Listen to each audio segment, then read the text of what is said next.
السلام علیکم ورحمۃ اللہ وبرکاتہ. کیا حال ہے سب کا؟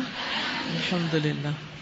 نحمده ونصلی علی رسولہ الکریم. اما بعد فاعوذ باللہ من الشیطان الرجیم. بسم اللہ الرحمن الرحیم. رب اشرح لی صدری ویسر لی امری واحلل عقدۃ من لسانی یفقہوا قولی.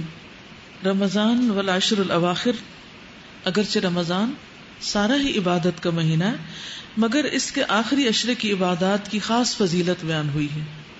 رمضان کے آخری 10 دنوں میں اپنے اہل و عیال کو عبادت کے لیے خصوصی ترغیب دلانا، نبی کریم صلی اللہ علیہ وسلم کی سنت پر عمل کرنا ہے. حضرت عائشہ فرماتی ہیں، کان النبی صلی اللہ علیہ وسلم اذا دخل العشر شد مئزرہ واحیا لیلہ وایقظ اہلہ. جب رمضان کا آخری عشرہ شروع ہوتا تو نبی صلی اللہ علیہ وسلم عبادت کے لیے کمر بستہ ہو جاتے، راتوں کو جاگتے اور اپنے اہل خانہ کو بھی جگاتے. یعنی صرف خود ہی نہیں جاگتے تھے، گھر والوں کو بھی جگاتے تھے. تو اس سے کیا پتہ چلتا ہے کہ یہ ایک اجتماعی عبادت ہے جس میں سب لوگ مل کے عبادت کرتے ہیں، اور رات کی عبادت ہے. آج کی یوتھ کو رات کے وقت جاگنا بہت پسند ہے. ایسا ہی ہے نا؟ بہت سے بچے دن کو سونا پسند کرتے ہیں اور رات کو جاگنا. ایسا کیوں ہے؟ رات کو کیوں جاگتے ہیں؟ آپ میں سے کس کس کو رات کو جاگنا پسند ہے؟ کیوں رات کو کیوں جاگتے ہیں؟ ہاں، سکون ہوتا ہے. اس سکون میں ہم کرتے کیا ہیں؟ تو اس سکون سے کیا فائدہ اٹھاتے ہیں؟ جو مرضی کا کام ہوتا ہے جو ہم سب کے سامنے نہیں کر سکتے، اور یعنی اکیلے ہو جاتے ہیں نا. باقی گھر والے تو سو رہے ہوتے ہیں اور پھر ہم انجوائے کرتے ہیں اپنے آپ کو اور اپنے کاموں کو اور اپنی پسند کی چیزوں کو. تو مومن کے لیے سب سے زیادہ پسندیدہ چیز کیا ہونی چاہیے؟ اللہ کی عبادت. تو اس کے لیے بھی دن کے مقابلے میں رات کا وقت رکھا گیا ہے. ٹھیک، سارا سال تو ہم عشاء اور فجر کی نماز اگر پڑھ لیں تو وہ بھی بہت اچھا ہے. تہجد جس کو نصیب ہو جائے وہ تو بہت ہی خوش قسمت ہے. لیکن رمضان کی راتوں میں تو قیام لازم ہے، اور پھر آخری عشرے میں تو جتنا زیادہ جاگ سکے. تو جس کو شوق ہے جاگنے کا، اس کے لیے تو بہت اچھے دن آ رہے ہیں. ان کے لیے جاگنا تو کچھ مشکل ہی نہیں. لیکن اس جاگنے میں ہم نے گپ شپ اور باتیں اور ادھر ادھر یا نیٹ پہ بیٹھ کے وقت نہیں گزارنا، بلکہ اللہ کی عبادت کرنی ہے.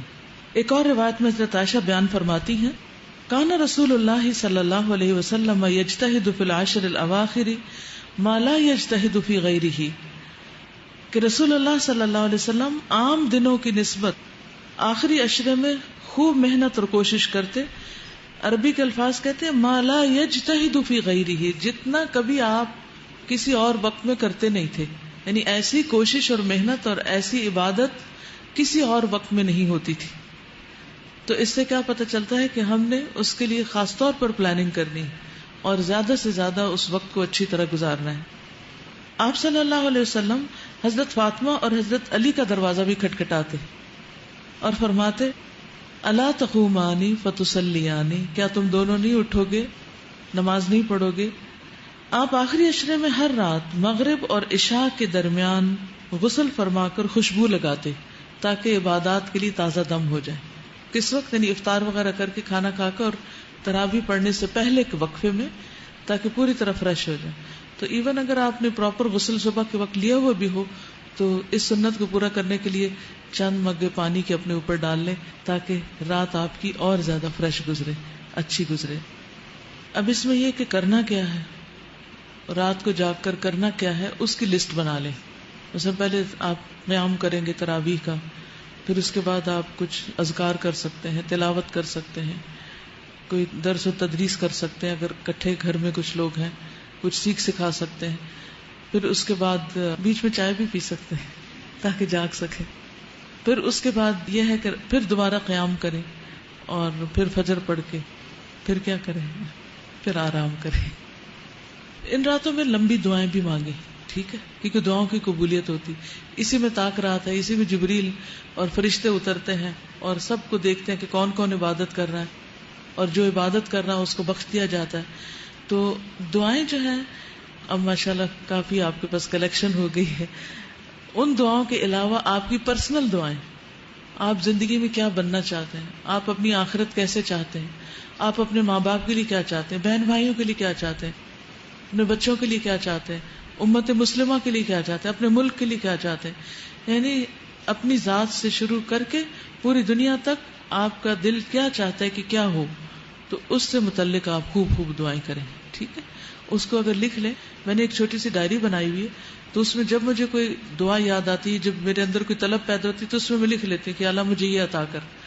کیونکہ جب قبولیت کی راتیں یا اوقات ہوتے ہیں تو پھر میں اس کو دیکھ بھی لیتی ہوں کہ کہیں کوئی چیز بھول تو نہیں گئی، تو اس طرح آسانی ہو جاتی.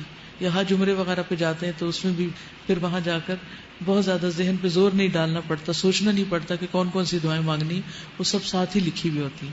ٹھیک، اور پھر میں چیک بھی کرتی رہتی ہوں کہ کون کون سی دعائیں میری پوری ہو گئی. تو الحمدللہ کافی ہو بھی گئی ہیں.